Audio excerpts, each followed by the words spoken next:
ชีวิตเรากรมเอติปอลในสิ่งใดตัวหายเหนื่อยนายนั่งการจัดชิงสลับทุนตรันในชีวิตบามโนนั่งทุนตรันจังเราวิธีหน้าเพลาหน้าดำไปรำดับลุนเชนปีตกหน่อยสิ่งใดตกไอพอดนั้นวิธีได้เชนปีตกสังสารตกเนี่ยไอพอดต้องเมียนแต่เพื่อเธอได้เพื่อสมาสัมพุทธสำแดงตกเอานั่งเจียเมียเกียเจียอะไรเมียเจียอัฐังติกเมียการปฏิบัตินั้นเพราะว่ามันบานทั่วพิธีปฏิบัติเมียนพิธีหน้าได้เชนรุ่ยปีตกเทปันเมียนปันสรันปูสูงหน้าอ้อยอติเตมันนำตระไปในเปลี่ยนนบานอ่อนแต่เราทั่วโดยกลุ่นไอถึงนั่งซ้อมอัญญมีพุทธบริษัทต่างหลายเฉียบเพราะพระพุทธศาสนานั้นเป็นสมาสัมพุทธโลกปังเรียนมนุษย์อ้อยทั่วกาตามันอ้อยมนุษย์ปึงเกเตมันอ้อยตัวปึงเอาไว้ต่อตีขังเราคลุนอ้อยปึงแต่คลุนไอเปียถ้าคลุนไอขนมตีนิบานดอกกายเวียชาจันอันนี้เชื่อเราบอกคลุนมนุษย์ต่างนฤศักดิ์โลกเราแต่ทั่วกาโดยกายโดยเวียชาโดยเชื่อบอกคลุนนั่นไงสมัยชีวิตแต่โยมเงียต่างหลายแต่รถเน่าเชื่อมนุษย์สัตว์ไงเนี่ยเมียนจำนายเมียนวิเชียเมียนสมบัติเมียนตรบเมียนโยสะต่างบ้านมันก็การปฏิอัมพิกายเวียชาจัดบอกคลุนทั่วคลุนไอต่างเอ็ดเมียนนามาทั่วเอาไอเดียนี่สมยมเงียเชียบจังยมขึ้นเมื่อแม่นแต่ปีละอาตมาสำแดงปรับทะเยิงเมียนเอาไว้ได้ซากคลุนเยิงขึ้นมาปีเติมนังจักตะกรอยวิ่งแต่ใส่แดดบ้านปีนาเกตทั่วเอาอย่างเมียนแต่มานพิกายเวียชาจัด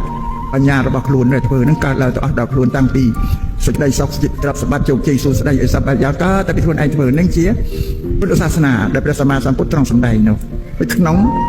ไปเถื่อนไปเมินบุญเพื่อนสัตว์ได้เถื่อนได้เถื่อนได้กายได้จ่าจัดตะกอโยมเนี้ยพุทธบริษัทคือ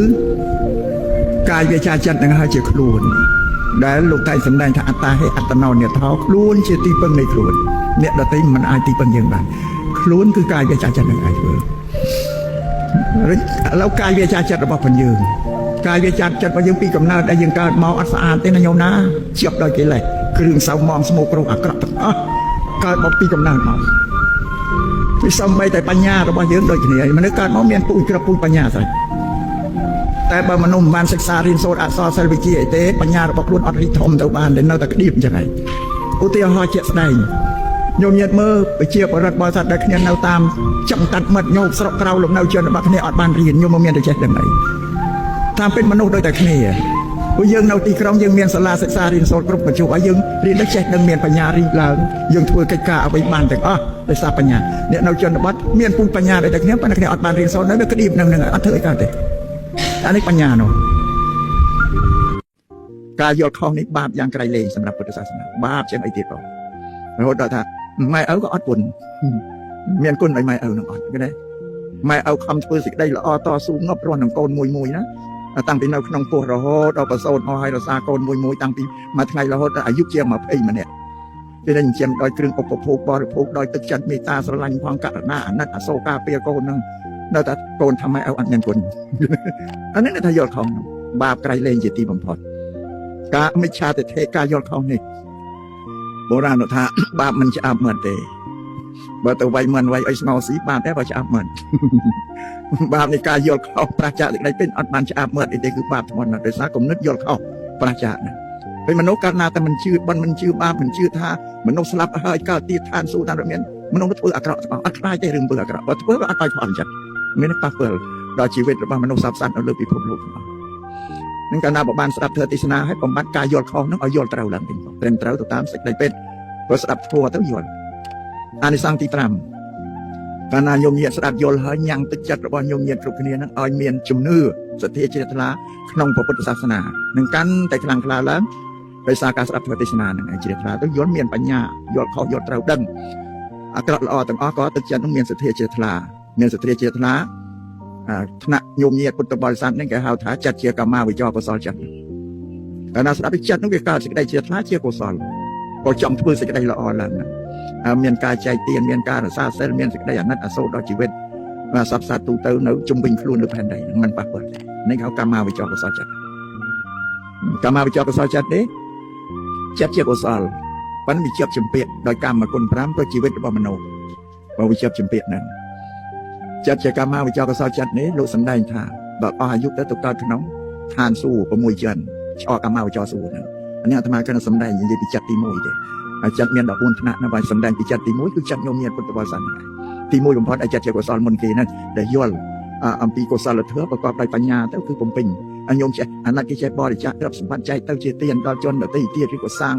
เชียสลาเรียนเชียมันตีเปเชียเราเชียทนอเชียสเปียนสัตกรรมมาวิจารณ์ก็สอนจัดเลยบ้านเล็กเริ่มจะตัวบ้านนะเรื่องสาวโยมเงียบพุทธบริษัททั้งหลายนั่งเฉลี่ยอานิสงส์ในการได้บ้านบริจาคเตียนเชียนาโดยจะเรียนในอานิสงส์จำกรอยเต้าโยมเงียบเรียกบางโลกเต้ากันโลกขมุกบางกันตัวสุขติขนมทานส่วนนั่งเชียร์ให้พอลขนมพุทธศาสนานะพุทธศาสนาเราถ้าอาศัยการแสบกุมอันมาแสบกุมหนึ่งตะโกนซับบาระก็บานตะลับเวลคลุนได้จะอาซับบาระน้องอ้อยเต้าจะซับบาระหนึ่งทีได้เปียแต่ซับบาระจะเปียซับอะไรแปลจะทำไมตอนนี้ได้สงบผู้ซับบาระคือผู้เนี่ยได้สงบสงบแต่สงบกายสงบเบียจาสงบจิตแล้วตอนนี้ได้มันสงบหนึ่งแต่อาซับบาระทั้งบ้านมาแสบกุมหนึ่งซับบาระก็พลักโดเต้าจะเนี่ยสงบ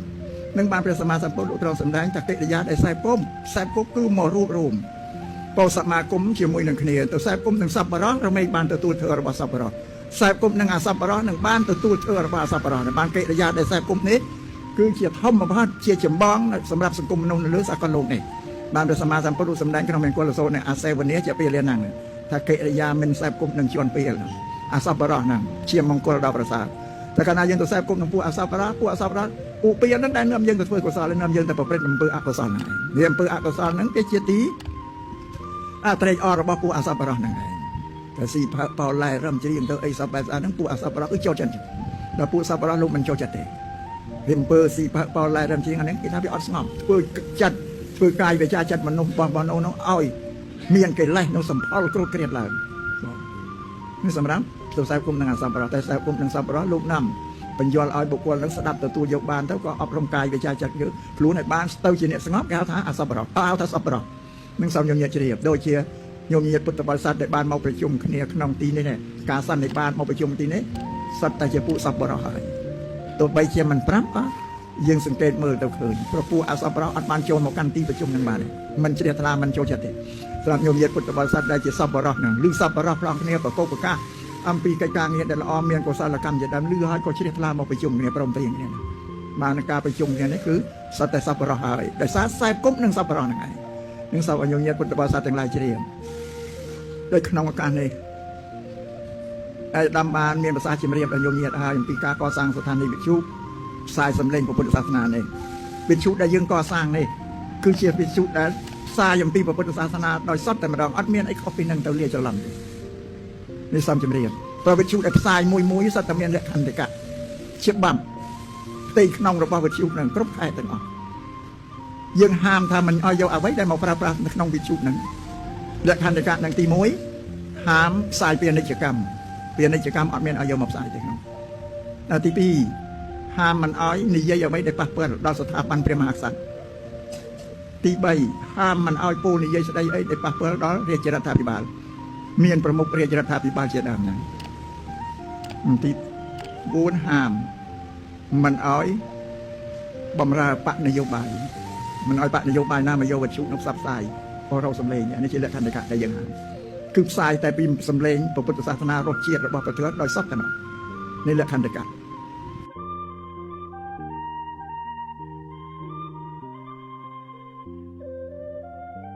เพิ่มเพื่ออักระในคนไอ้นึ่งเศร้ามองในคนไอ้นี่คนเดียวอัตนาอักตังปาปังอัตนาเบียบิสัจเตอัตนาอักตังปาปังอัตนาเบียบิสัจเตอย่างเนี่ยน่าเพิ่มเพื่อละออในคนไอ้หนึ่งบริสุทธิ์ในคนไอ้สัตย์ปัจจตังเนี่ยยังมีสอดที่ดีสกิดได้บริสุทธิ์หนึ่งมันบริสุทธิ์สักในคนไอ้เอ็ดเมียนเนี่ยตัดตีนาหมดเพื่อครูนไอ้บริสุทธิ์ปานเตเพื่อครูนไอ้บริสุทธิ์คือเราอบรมกายวิญญาณจัดโดยเซลสมาธิปัญญานั่นจะเรื่องตัวไอ้ครูนยังบริสุทธิ์สัจจะตัวตาเนี่ยได้ยังเพื่อนว่าได้บริสุทธิ์กรรมโนโดยจะกลายในนี้มันเชื่อมันนอนสมาธิวิปัสสนาเนี่ยกันไรอบรมจัดระบบครูนจิมเรียจัดระบบครูนไอ้บริสุทธิ์เตลัยเครื่องเศร้ามองสำหรับมนุษย์เมียนไปขนาดเกลัยโครเทรียเกลัยเชนกันดาเกลัยเชนละเอ็ดเกลัยโครเทรียเรากำจัดโดยเซลเกลัยเชนกันดากำจัดโดยสมาธิจำรานสมถะเกลัยเชนละเอ็ดกำจัดโดยวิปัสสนาใบเนี่ยเซลสมาธิปัญญานี่เจ็บเราโปรดได้อารยะไม่อาทังที่ก็ไม่ได้เจ็บเราได้พระอารยะทั้งหลายโลกบาลเปิดตำนาตามนั้นนำไปหนึ่งเชนชาตรงหนึ่งมาเพื่อปฏิบัติเราติดเป็นนักอัดเมียนเลยนะสมัยยมเยียจะเรียบย่อยจ้ะไอ้พระพุทธศาสนาอัดเมียนต่อห้าวอาทิตย์เพียบขันกราวมอเจตีบังนี่นะแต่ขนมบอลในสัตว์ไม้แต่เจริญลาพุทธศาสนาบ้านศึกษาเรียนสอบปริยัติอัดสกอลพุทธศาสนาแต่ตัวสกอลในศาสนาต่อตีขันกราวปีพระพุทธศาสนา សាសនាខាងក្រៅដទៃទេសង្ឃឹមផ្ញើជោគវាសនាទៅលើព្រះទេវតាព្រះអិនប្រមមកជួយស្រោចស្រង់មនុស្សនោះឲ្យបានសេចក្តីសុខជោគជ័យសួស្តីបានន័យថាមនុស្សត្រូវទីពឹងទេវតាតែពុទ្ធសាសនាមិនមានទេមានឲ្យយើងយកទេវតាឬអតិភិបខាងក្រៅមកជាទីពឹងទេអានេះសូមបញ្ជាក់ថ្ងៃនេះឲ្យច្បាស់លាស់ញោមញាក់ខ្លះយល់ខ្លះតែមិនទាន់យល់ច្បាស់ទេញោមញាក់ខ្លះនៅតែមិនទាន់យល់បើធ្វើទេសនានេះបញ្យល់បើអ្នកណានៅតែហៅទេឲ្យមកជួយមិនមែនពុទ្ធបរិស័ទទេមិនសិស្សពុទ្ធទេមិនសាវកពុទ្ធទេបើពុទ្ធលោកមិនឲ្យហៅអ្នកណាមកជួយទេឲ្យធ្វើខ្លួនឯងសិលសមាធិបញ្ញានឹងហើយជាគ្រឿងទីពឹងធ្វើខ្លួនឯងទៅអស់ជាទុកម្មតែបើនៅតែហៅគេឲ្យមកជួយមិនពុទ្ធសាសនាតែបើញោមញាក់យើងទៅថ្ងៃនេះហៅគេមកជួយច្រើនណាស់ណាបងមិនមែនទេហ្នឹងហើយអ្នកមិនស្គាល់សាសនាហ្នឹងអ្នកមិនស្គាល់ពុទ្ធសាសនាហ្នឹងអញ្ចឹងហ្នឹងឯងប្រាប់ច្បាស់តែអ្នកណានៅតែហៅគេមកជួយមិនមែនបរិស័ទពុទ្ធសាសនាទេត្រូវដឹងខ្លួនយ៉ាងណាមកបើថាបរិស័ទពុទ្ធសាសនាគឺត្រូវធ្វើកម្មគឺការងារពាក្យបល័យថាកម្មប្រែជាខ្មែរថាអំពើដែលយើងធ្វើណាកាយកម្មវិច័យកម្មមនោកម្មបល័យទាំងអស់កាយកម្មធ្វើការដោយកាយវិច័យកម្មធ្វើដោយសម្ដីមនោកម្មធ្វើដោយចិត្តមានតែប៉ុណ្្នឹងឯពុទ្ធសាសនាទៅដល់ទៅពីហ្នឹងមិនមែនពុទ្ធសាសនាទេមិនសំបញ្ជាក់ចឹងអប់រំកាយវាចាចិត្តយើងឲ្យស្អាតដើម្បីកាយវាចាចិត្តប្រព្រឹត្តការងារអត់គ្មានអ្នកណាមកបញ្ជាកាយវាចាចិត្តយើងទេព្រោះមានអធិបតីភាពខ្លួនឯងហើយគ្មានអ្នកណាថាអូអ្នកឯងទៅធ្វើនឹងទៅអូអ្នកឯងទៅនឹងអត់មានទេគឺបញ្ញារបស់ខ្លួនទេអ្នកសម្រាប់អានេះក៏មានជោគវាសនាខ្លួនឯងគ្មាននៅត្រឹមណានេះក៏មិនដែរនៅតាមម្ដងសម្រាប់ជោគវាសនាខ្លួនឯងតែមានអតិទេពណាអ្នកមកសម្រាប់អត់ទេមានណាមកសម្រាប់ទេតែពេញចិត្តអីរៀនហ្នឹងឯងទៅណាសម្រាប់ជោគវាសនាខ្លួនឯងខ្ញុំមើលថាប្រកាសប៉ុណ្ណាបើថាព្រាបជាអ្នកសម្រាប់អត់ដែលឃើញទេវាដូចគ្រាន់តែកុហកគ្នាតទេហ្នឹងមិននោះឯងសម្រាប់អរិញកើតមកមានបងស័ក្តិតូចធ្វើការចេះដឹងមានចំណេះវិជ្ជាធ្វើការមួយជីវិតក៏មិនបានឡើងបណ្ដឹងស័ក្តិអីទេធំទេបើធ្វើទៅរៀនក៏រកស័ក្តិមួយស័ក្តិពីរអីវាមិនឃើញទេព្រោះនៅតែស័ក្តិមួយកងុកស័ក្តិពីរកងុកស័ក្តិបីកងុកហ្នឹងឯងអាកងុកយ៉ាងនេះគេថាស័ក្តិមួយស័ក្តិពីរកងុកសែតកាប់បរាសែតហ្នឹងណាថាអត់បានឡើងបណ្ដឹងស័ក្តិតែមួយជីវិតទៅតែត្រែងតែនៅតែស័ក្តិបីកងុកស័ក្តិពីរកងុកហ្នឹងឯងថាមកវាស្អីថាអ្នកហ្នឹងជាមនុស្សដែលជាណែនគេមានចិត្តច្រណែនបៀតបៀនអ្នកដទៃជុំវិញខ្លួនអ្នកភូមិផងរបស់ជាមួយឃើញគេបានសពបានទ្រព្យបានសម្បត្តិអីខាងយ៉ាងណែននឹងគេពួយមាត់បាត់ដុំតែខាងនឹងគេមានគេបានសពគេមានទ្រព្យណាទៅខាងក្រៅឯងទេតែឯងមកក្រព្រោះនឹងឯងជាការងារអាក្រក់ផ្លូវចិត្តផ្លូវចិត្តផ្លូវវាចាតែជាអនាគតទៅចេះដឹងរៀនចេះដឹងបណ្ណាទៅធ្វើការអីក៏មិនធំដុំនេះទេបងសម្រាប់គេអ្នកដែលគេធ្វើការងារការឡើងមានបុណ្យស័ក្តិធំមានទ្រព្យមានសម្បត្តិឃើញអ្នកភូមិផងរបស់ជាមួយឃើញអ្នកណាមួយគេបានសពបានចម្រើនដោយទ្រព្យដោយសម្បត្តិគេកូនចៅគេល្អប្រពន្ធប្តីគេក៏ល្អជាសពបរោះតកូលសម្បត្តិល្អគេជួយត្រេកអរហ្នឹងតកូលហ្នឹងឲ្យគេធ្វើបុណ្យកុសលអីបានគេល្អហ្នឹងគេថាមុខតិតាធឿគេថាត្រេកអររីករាយតាមតែអ្នកនឹងបានសេចក្តីសុខជួយសប្បាយគេទៅសើបុណ្យទៅសើព្រេងសំណាងគេចឹងគឺនៅបាននឹងបានបុណ្យតែអនាគតទៅធ្វើការងារអីក៏បានឡើងបុណ្យឡើងស័ក្តិឲ្យធំធេងហ្នឹងអញ្ចឹងហើយសម្រាប់អ្នកដែលកើតមកក្នុងត្រកូលថោកទាបបើតកូលថោកទាបបំផុតទៅជាទាសាទាស្អីអីគេឬទៅកើតទៅក្នុងភូមិស្រុកប្រទេសដែលថោកទាបដោយសត្វទេចានថាអ្នកនឹងជាមនុស្សអកតញ្ញូឬជាមនុស្សពេលមនុស្សទំនើងมันមានគោរពការតបត្រែងដល់មានតាបិតារបស់ខ្លួនទូលមានអីក៏មិនស្ដាប់សម្ដីធំមើលងាយម៉ែឪមើលងាយចាស់ប្រធាចាសមណៈព្រាមព្រឹទ្ធបណ្ឌិតអីទាំងអស់បើគឺមិនកោតត្រែងមិនគ្រប់ណាទៅជាងាយជាណាមើលងាយទាំងចាស់ប្រធាចាថាអ្នកការងារហ្នឹងហើយការងារអាក្រក់ដែលច្រើនផលច្រើនហ្នឹងឲ្យទៅកើតក្នុងត្រកូលថោកទាបយ៉ាងហើយសម្រាប់អ្នកដែលកើតក្នុងត្រកូលខ្ពង់ខ្ពស់គឺនៅនឹងគេគោរពមេដាបេដាគេគោរពចាស់ប្រទេសចាអ្នកប្រាជ្ញបណ្ឌិតចេះអន់ចេះនឹងតូនគោរពទៅនឹងជាការងារដ៏ល្អគេអនាគតគេទៅកើតក្នុងត្រកូលដែលស្ដុកស្ដំមានត្រឹមមានសម្បត្តិខ្ពង់ខ្ពស់ហើយសម្រាប់អ្នកកើតមកល្ងងធ្វើអីក៏មិនកើតរៀនអីក៏មិនកើតបើសំបីតែគ្រូអញទិញមេលេខហ្នឹងក៏ទិញវាមិនចាំថាវាមិនត្រូវឲ្យធ្វើលេខបូកលេខដាក់ទៅវាមិនកើតរៀនចំណេះអីក៏មិនចេះថានឹងមកពីមនុស្សនឹងខ្ជិលមិនរៀនមិនសូត្រជួយអាការមិនរៀនមិនសូត្រស្រាំបាច់ចាំជាតិមកពីវាល្ងងខ្សែតែក្នុងជាតិមនុស្សនឹងទៅហើយបើតែមិនរៀនចេះអីពីណាតែដូចបុរាណដូនតាលោកថាចេះពីរៀនមានពីរកចុះបើយើងមិនរៀនចេះអីហើយអ្នកកើតមកក្រមកជីវិតនឹងរស់ស៊ីបានព្រឹកខ្វះល្ងាចបានល្ងាចខ្វះព្រឹកមកវាមិនគ្រប់ធ្វើស្រែក៏មិនគ្រប់ស៊ីមួយឆ្នាំដល់ខួបទៅវិញបានតែពាក់កណ្ដាលឆ្នាំដល់អស់ដល់រស់ទៀតខ្ចីមកទៀតក៏សួរថាមកតែអ្នកនោះមិនសូវបរិច្ចាគទានជាអ្នកកំណាញ់ស្វាត់ស្វាញអីទៅមិនចេះថ្លាក្នុងការបរិច្ចាគទានវាថាធ្វើបន្តិចបន្តួចទៅទៅទៅថាអ្នកភូមិផងរបស់ជាមួយគេធ្វើគេប្រាប់ហើយនឹងសោះនឹងខានទៅវាមិនកើតតែចិត្តអត់ចេះថ្លាធ្វើต้องទៅដល់អញ្ចឹងវាមិនបានផលបានអានិសង្សមកវិញកើតជាមកទៅជាអ្នកក្រក់សត្វទ្រព្យសម្បត្តិចាំមានសម្រាប់អ្នកដែលគេកើតមកមានទ្រព្យមានសម្បត្តិច្រើនរោទទួលទានប្រកបរបរធ្វើស្រែធ្វើចំការចំនួនជួនប្រែចេះតែដុសដារីច្រើនព្រោះគេបានធ្វើទានគេបរិច្ចាគទានពីមុនមកទ្រព្យរបស់គេសន្សំទុកពីមុនមកហ្នឹងការបរិច្ចាគទានមានទៅវិណាជាកំណត់ទ្រព្យរបស់គេទុកតែភ្នែកយើងដែលយើងមើលដល់ភ្នែកគេថាតែឲ្យទៅអស់លីងតាមពេលវាមិនអស់ទេអានឹងទៅបាក់ទុកក្នុង ក្នុងឈ្នះទេរបស់ពុទ្ធសាសនាហ្នឹងជាគំនោបងបញ្ញនិធិនោះរបស់បញ្យើងកត់ទុកសម្រាប់ប្រើប្រាស់ក្នុងពេលខាងមុខក៏ប៉ុណ្ណឹងទេចូលធ្វើការងារឲ្យសម្រេចដោយខ្លួនឯងហើយសេចក្តីថាមនាភិក្ខុទាំងឡាយអ្នកទាំងឡាយចូលយកខ្លួនឯងជាកោះទីពឹងខ្លួនឯងចូលយកខ្លួនឯងជាទីពឹងកុំយកអ្នកដទៃមកជាធ្វើជាទីពឹងខ្លួនដែរអាហ្នឹងគឺព្រះអង្គបញ្ជាក់ប្រាប់ច្បាស់ហើយទីពឹងខ្លួនយើងមិនទីពឹងលើកាយដោយចាការងារដែលយើងធ្វើហ្នឹងណាទីពឹងខ្លួនឯងខ្ញុំមានមើលពុទ្ធសាសនាបើយើងរៀនសូត្រឲ្យច្បាស់លើទៅវាអត់ពាល់នឹងអ្នកណាវាអត់បបាក់ទៅពាល់ខ្វល់ខ្វាយទៅនឹងខ្លួនឯងម្នាក់ខំតែខ្លួនឯងអប់រំទូមានកាយដោយចាខ្លួនឲ្យតែល្អទៅចប់ទៅពុទ្ធសាសនាហ្នឹងមិនខ្វល់នឹងអ្នកណាទេតាមពិតទៅនៅនាលអ្នកស្ដាប់ទាំងអស់មិនដឹងជាអ្នកស្ដាប់នឹងគេទទួលយកបានឬមិនបានបើថាអ្នកស្ដាប់ទទួលយកបានក៏ជាការល្អមានផលមានប្រយោជន៍សម្រាប់ខ្លួនឯងតែបើអ្នកដែលស្ដាប់នឹងទទួលមិនបានស្ដាប់មិនយល់យកទៅវាមិនបានបដិបត្តិមិនបានក៏ជារឿងរបស់អ្នកស្ដាប់ទេគ្រាន់តែជួយសង្គ្រោះដល់គ្នានឹងគ្នាដូចជាព្រះសម្មាសម្ពុទ្ធជាបរមគ្រូនៃយើងទាំងឡាយគ្រប់គ្នាក្តីព្រះអង្គត្រាស់ដឹងជាព្រះសម្មាសម្ពុទ្ធសម្មាសម្ពោធិញ្ញាណហើយព្រះអង្គសម្ដែងធ្វើទេសនាទូលមានពុទ្ធបរិស័ទអស់រយៈកាល45ឆ្នាំព្រះអង្គមានបានប្រសាទឯណាបានទាំងអស់បានប្រសាទដែលមានឧបនិស្ស័យបច្ច័យដែលតិតងនឹងគ្នាប្រាថ្នាជួបនឹងព្រះអង្គសម្រាប់សត្វដទៃដែលគ្មាននិស្ស័យមានទៅស្ដាប់បានមានទៅយល់មានទៅជឿឯណាអត់ទេដូចយ៉ាងទៅព្រះសម្មាសម្ពុទ្ធព្រះអង្គក៏គ្មានពិធីអីទៅធ្វើអ្នកហ្នឹងដែរអត់អ្នកនឹងគេជឿតាមព្រះអង្គក៏វាអត់មានបានជាសាសនាធ្វើពាក្យទូមានព្រិនបដៅរបស់ព្រះអង្គគឺថាឲ្យម្នាក់ខំតែខ្លួនឯងហ្នឹងឯងសូមនមស្ការព្រះចិនស្រីដ៏បរិសុទ្ធដែលផ្ដល់នៅសេចក្តីបរិសុទ្ធដល់ជនមិនបរិសុទ្ធទាំងឡាយផងចំពោះព្រះធម៌ផងចំពោះព្រះសង្ឃផងដោយសេចរសាគឺត្បូងអស់កាលមិនដាច់សូមប្រទានពរចំពោះបតិរានុធិរៈគ្រប់រូបទាំងឡាយដែលមានព្រះសិរីបញ្ញោសែនថេនព្រះគ្រូចៅអធិការវត្តខ្មែរបែលបូននិងចម្រើនពរលោកអាចារ្យគណៈកម្មការញោមញាតពុទ្ធបរិស័ទជាទាយុទាយិកាបាសកបាសិកាទាំងឡាយគ្រប់ព្រះអង្គនិងគ្រប់រូបក្នុងឱកាសនេះក្នុងថ្ងៃនេះវត្តខ្មែរបែលបូនរដ្ឋវីកតូរីយ៉ាសាជីវកម្មបានព្រមព្រៀងគ្នាមូលមតិគ្នាជាឯកច្ឆន្ទមានព្រះសង្ឃញោមញាតពុទ្ធបរិស័ទគ្រប់រូបទាំងអស់បានប្រារព្ធកម្មវិធីបុណ្យវិសាខបូជា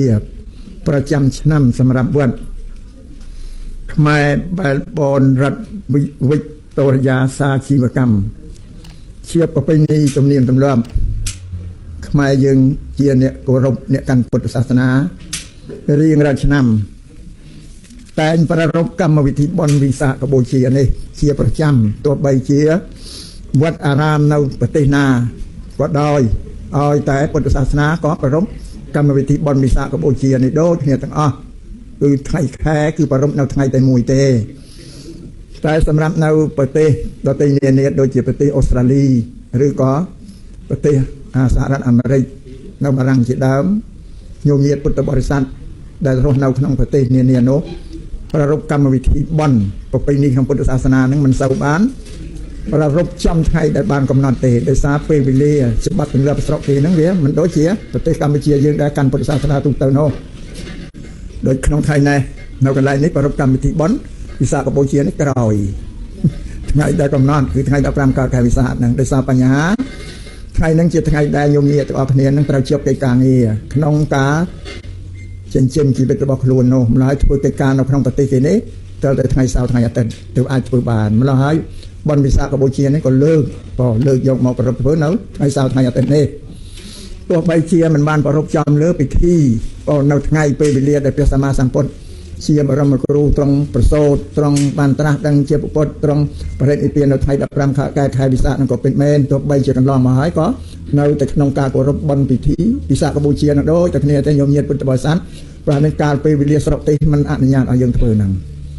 វិញមិនមែនត្រឹមតែបុណ្យវិសាខបូជាទេទោះបីកាន់បុណ្យជុំបិណ្ឌអីក៏ដោយតែនៅប្រទេសក្រៅដទៃនានាញោមញាតមិនសូវបានប្រារព្ធត្រូវលើកកាលកំណត់នៅថ្ងៃ15រោចខែភទ្របទថ្ងៃខែដាច់នឹងអត់បានទេខ្លះក៏ធ្វើមុនខ្លះក៏ធ្វើក្រោយយល់ទៅតាមឆ្នាំនោះថ្ងៃសៅរ៍ថ្ងៃអាទិត្យមុន15រោចខែភទ្របទឬក៏ក្រោយអីក៏សម្រួលទៅតាមនឹងទៅបើទោះបីយ៉ាងម៉េចក៏នៅតែបុណ្យជុំបិណ្ឌដូចតែគ្នានឹងឯងដូចជាបុណ្យវិសាខបូជាថ្ងៃនេះពិតមែនតែយឺតបើយ៉ាវក្រោយខុសពេលវេលាក៏នៅតែកំណត់ថាបុណ្យវិសាខបូជាព្រោះទឹកចិត្តរបស់ញោមញាតពុទ្ធបរិស័ទអស់បង្អោនទៅលើបុណ្យវិសាខបូជា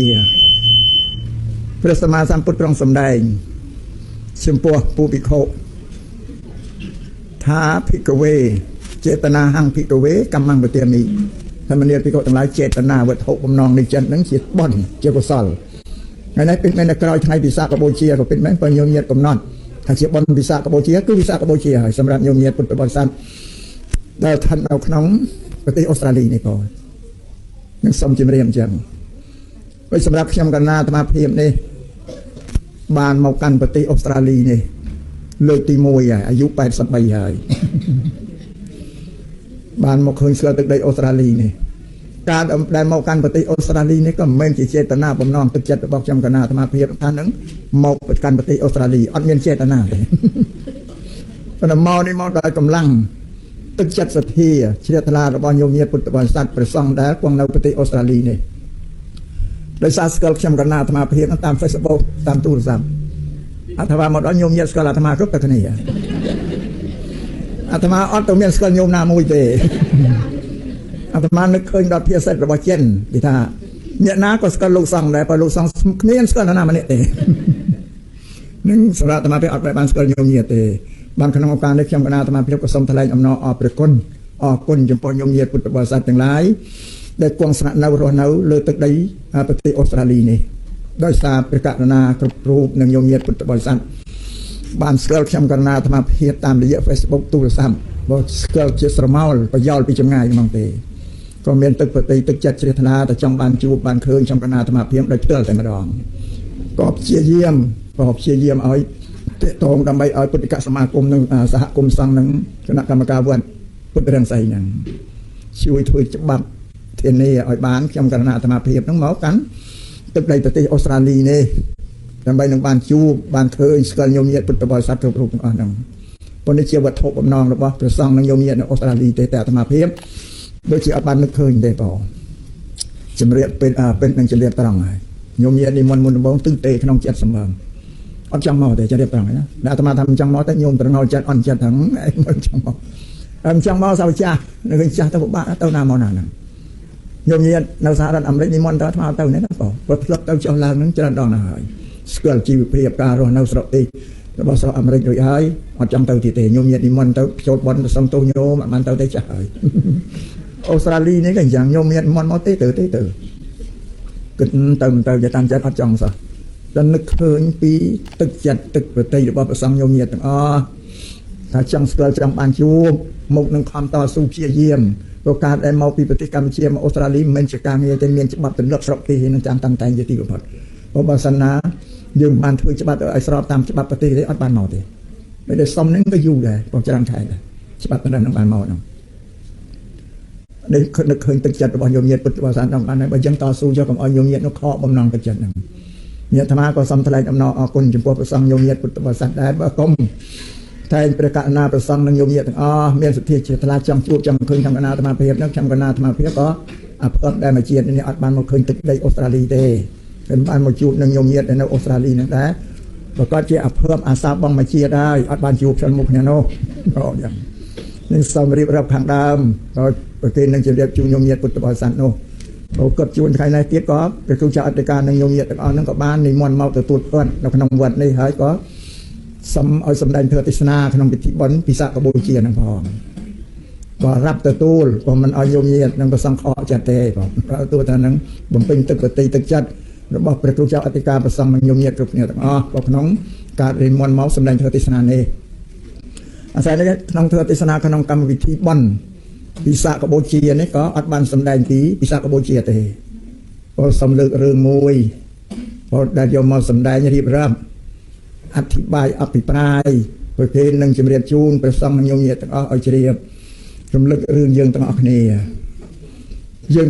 នេះតាមលោកអ្នកប្រាជ្ញបណ្ឌិតពីបុរាណលោកថាយើងនេះជាមិត្តរួមនឹងគ្នា3យ៉ាងមិត្តជាភាសាបាលីបើប្រែមកជាខ្មែរថាមនុស្សអ្នកដែលអាស្រ័យរស់នៅនឹងគ្នាយ៉ាងជិតស្និទ្ធជាទីបំផុតរួមសុខរួមទុក្ខងាប់រស់ជាមួយគ្នាពាក្យថាមិត្តហ្នឹងសំបីតែមេដាបេដាលោកឪពុកម្ដាយលោកចាត់ជាមិត្តរបស់កូនប្រុសស្រីដែរពីព្រោះភាគីទាំងពីរនេះជិតស្និទ្ធនឹងគ្នាសុខទុក្ខងាប់រស់ឲ្យជាមួយនឹងគ្នាស្វាមីភរិយាក៏ជាមិត្តនឹងគ្នាដែរវិញមនុស្សយើងជាមនុស្សដូចគ្នាស្គាល់គ្នាហើយរាប់អានគ្នា មានទឹកចិត្តស្មោះស្ម័គ្រនឹងគ្នារួមសុខរួមទុក្ខជាមួយនឹងគ្នាផ្ដល់ផលផ្ដល់ប្រយោជន៍ឲ្យដល់គ្នានឹងគ្នាក៏ហៅថាមិត្តដែរនឹងពាក្យថាមិត្តក្នុងពុទ្ធសាសនាគឺជាអ្នកជិតស្និទ្ធយ៉ាងហ្នឹងឯងเป็นមិត្តដែលខ្ញុំកណាអាត្មាលើកមកសម្ដែងនេះយើងទាំងអស់គ្នាគេថាមិត្តរួមគ្នា3យ៉ាងមិត្តទី1គឺមិត្តរួមជាតិគឺយើងទាំងអស់គ្នានឹងជាតិជាមនុស្សដូចគ្នាព្រោះមនុស្សស្មើគ្នាទាំងអស់ទី2ជាខ្មែរដូចគ្នាទី3ជាខេមរៈបុត្រជាបុត្រអ្នកខេមរៈជនទី4ជាកម្ពុជាបុត្រពូនអ្នកកម្ពុជាថ្មីឡើយត្បិតតែញោមញាតមកតាំងទីរស់នៅលើទឹកដីអូស្ត្រាលីក៏ពិតមែនតែជាតិកំណើតគឺកម្ពុជារួមជាតិជាមួយគ្នាទាំងអស់ប៉ុន្តែយើងហាក់ដូចជាទ្វេប្រហែលអត់ដែលបានគិតទេតែយើងជាសាច់ញាតពូជពងវង្សាជាមួយគ្នាដែលយើងមិនបាននឹកទៅចិត្តក៏ដូចជារវាឃ្លាតឆ្ងាយពីគ្នាមិនសូវជិតស្និទ្ធទេតែតាមពិតយើងពូជតែមួយទេពូជតែមួយទេកម្ពុជាកូនអ្នកកម្ពុជារស់នៅលើទឹកដីកម្ពុជាគឺពូជតែមួយឈាមមួយជឿមួយបុរាណដូនតាចាស់យាយតានៅស្រុកអាត្មាក៏តែនិយាយជួបជុំបងប្អូនក៏ទៅនៅស្រុកឆ្ងាយមកជួបគ្នាក៏និយាយទៅបោកបាច់រៀបរឹបនឹករលឹកទៅទាំងយើងតងសុកតែមួយទេនេះភាសាសាមញ្ញដូនតាណាតែយើងនេះក៏តងសុកតែមួយជាមួយគ្នាទេក៏រំលឹកតែចង់ឲ្យថានឹងគឺវិចិត្រស្និទ្ធគ្នាណាអត់មានអ្នកកន្ទាទេក៏តែរៀបរាប់ប្រាប់ចំពោះបងប្អូនគាត់ដែលទៅនៅស្រុកឆ្ងាយហ្នឹងមកជួបគ្នាម្ដងបោកបាច់ទៅនឹករលឹកគ្នាទៅគាត់និយាយថាយើងតងសុកតែមួយទេរាប់អានគ្នាអានឹងគេថាមិត្តរួមជាតិណាញោមមើលទៅខ្មែរដូចតែគ្នាញោមមើលញោមនៅអូស្ត្រាលីនេះហើយនឹងអាត្មាទៅមកពីកម្ពុជាថ្មីមើលទៅរូបរាងដូចតែគ្នាភាសាតែមួយបងដល់មកជុំគ្នាមកក្រុមមកសមាគមខ្មែរយើងទៅវាភ្លេចគិតថាតំណែងទឹកដីអូស្ត្រាលីផងស្មើដល់ស្រុកខ្មែរ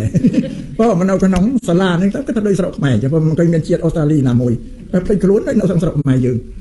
នេះតែរួមជាតិដូចគ្នាញោមមកពលនិយាយភាសាឲ្យដូចតែគ្នាមកហូបអាហារហ្នឹងញោមប្រគិនផិតព្រឹកមិញនេះមកហូបឡើងបបោហូហីអត់មើលទៅមកហូបខ្មែរតែទាំងអស់ហ្នឹងហើយបាទនេះវារួមមានអីប្លែកគ្នានេះគេហៅថាមិត្តរួមជាតិហ្នឹងអញ្ចឹងបើដល់យើងមិនបានគិតទៅចិត្តវាគ្រាកចេញពីគ្នាបើយើងគិតឈាមជឿបើអញពុយអញតែមួយបើយូរទៅញោមនៅលើទឹកដីយើងយូរទៅវិចេះតែរីកចម្រើនមនុស្សនឹងរីកចម្រើនច្រើនទៅវិចេះថានេះទៅចែកគ្នានៅពេញស្រុកពេញខេត្តនៅទៅទឹកដីកម្ពុជាហ្នឹង25ខេត្តក្រុងសិតតែឈាមយើងពុយយើងទាំងអស់បើចាស់បុរាណទៅអើយខ្មោចមិនបាននៅតែធ្វើត្រូវដូចតែគ្នាអញ្ចឹងបើខុសខ្មោចមិនបានខ្មោចធ្វើចោកពោះដូចតែគ្នាពូជបងជាមួយគ្នាហ្នឹងហ្នឹងហៅថាមិត្តរួមជាតិដែលអាត្មាលើកឡើងបោកបាច់រៀបរាប់ចង់ឲ្យញោមញាតរាប់អានស្រឡាញ់គ្នាចិត្តស្នាថាបងប្អូនយើងទេណាញោមណាដូចញោមមករស់នៅលើទឹកដីអូស្ត្រាលីប្រទេសអូស្ត្រាលីនេះក៏តែណាតែឈាមយើងពូជយើងមិនអត់តែគ្នាញោមមានកិច្ចរៈអីក៏យើងជួយគ្នាទៅវិញទៅមកតែឃើញគ្នាស្រឡាញ់គ្នារាប់អានគ្នានឹករលឹកដល់គ្នានឹងគ្នានេះហៅថារួមជាតិបើសិនយើងនឹកឃើញថាទាំងអស់នេះជាឈាមអញពុយអញមិនមែនអ្នកកន្ទីដតីទេប្រកបចិត្តយើងមានវិសាសៈស្និទ្ធស្នាលរវាងគ្នានឹងគ្នាយ៉ាងជិតស្និទ្ធបំផុតពីណាបើដូចជាញោមញាតពុទ្ធបរិស័ទដែលមកនៅអូស្ត្រាលីយើងគេចាត់ជាជនជាតិភេទអីដែលមករស់នៅលើទឹកដីគេទេម្ល៉េះហើយយើងមានចិត្តមេត្រីភាពស្រឡាញ់រាប់អានដល់គ្នានឹងគ្នាជិតស្និទ្ធទីបំផុតមិនចាំបាក់អាត្មាបោកបាច់រៀបរាប់តែញោមដឹងស្រេចហើយនៅហ្នឹងឯងដែរអាត្មាសួរមិញញោមញាតខ្លះមកពីកំពង់ចាមខេត្តកណ្ដាលព្រៃវែងស្វាយរៀងបន្ទាយមានជ័យសៀមរាបបើមាននៅតែមានចិត្តគ្នាណាបាត់ដំបងហ្នឹងបើពូសាកំពង់ចាមមានតែបានចិត្តគ្នាណាបើដល់មកនៅក្នុងនេះវាចិត្តគ្នាទៅបើវារាប់អានស្រឡាញ់គ្នាគាត់នៅតាមខេត្តរៀងខ្លួនស្រុកខ្មែរមានតែស្គាល់គ្នាណាគាត់រាប់អានគ្នាទេដល់មកនៅទៅជុំគ្នាទៅរវាងមនុស្សគ្រប់ខេត្តទាំងអស់ក៏មានវិសាសស្និទ្ធស្នាលដល់គ្នានឹងគ្នាមានកិច្ចការអីប្រាប់គ្នាប្រកបប្រកាសជួយរំលែកចូលរួមទុករួមសុខជាមួយគ្នានេះគេហៅថារួមជាតិអាត្មាដែលរំលឹករៀបរាប់នេះចង់ឲ្យញោមនឹងមានបញ្ញាមានសតិញាក់រលឹកឡើងដើម្បីនឹងរាប់អានគ្នាជាបងប្អូនរបស់យើងនោះពីម្យ៉ាងទៀតញោមញាតិពុទ្ធបរិស័ទដែលមករស់នៅលើទឹកដីប្រទេសអូស្ត្រាលីនេះហើយនេះក៏មិនទាន់ភ្លេចជាកំណើតរបស់ខ្លួននៅកម្ពុជានៅឡើយទេនៅតែមានការនឹករលឹកដល់ពូជពងវង្សាជាតិភូមិស្រុកទីកំណើតរបស់ខ្លួននឹងឯងមានឱកាសញោមធ្វើដំណើរទៅកាន់ស្រុករបស់ខ្លួនដោយសារនឹករលឹកដល់ជាតិភូមិកំណើតដូនតាម៉ែឪរបស់ខ្លួននឹងអត់ទេនឹករលឹកវិញញោមញាតអញ្ជើញទៅម្ដងមិនដែលទៅដៃទៅទេតែងតែនាំយកទ្រព្យយកសម្បត្តិអីទៅធ្វើជាកុសលផលបុណ្យទាននៅស្រុកនោះជួនកាលញោមខ្លះទៅប្រពៃជាបុណ្យកឋិនទៅពីញោមខ្លះផ្ញើប្រាក់ទៅកសាងវត្តអត់សាលាឲ្យទៅឲ្យអ្នកនៅពីកសាងអញ្ចឹងក៏នៅបញ្ជូនទៅជួយកិច្ចការនៅវត្តនៅអារាមនឹងខ្លះក៏ទៅជួយ ដល់អ្នកកំសត់ទូរគាត់នឹងចែកជាស្បៀងជាមហូបជាអាហារអីទៅនេះសត្វតែទឹកចិត្តប្រកបដោយកុសលធម៌នឹករលឹកឃើញគុណនៅប្រការៈរបស់ស្រុក